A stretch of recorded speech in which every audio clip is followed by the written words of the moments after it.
This is Alan Bush with the Daily Financial Forecast for Thursday, November 5th.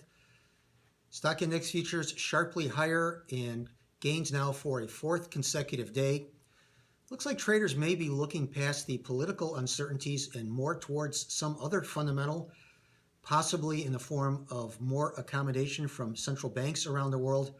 In fact, just today we had the Bank of England adding more stimulus with their increase in their bond purchase program. Earlier in the week, we had the Reserve Bank of Australia cutting rates. So it looks like interest rates once again will eventually dominate and support stock index futures.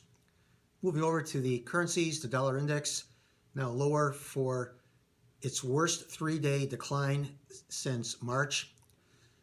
Looks like some lower prices are in store in the longer term for the dollar index.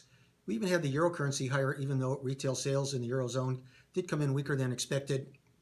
Moving over to the interest rate futures markets, we are seeing some weakness now. Earlier in the overnight trade and in the last few days, we did see some flight to quality buying at the long end, but I think any gains in the 30-year bonds will probably not follow through.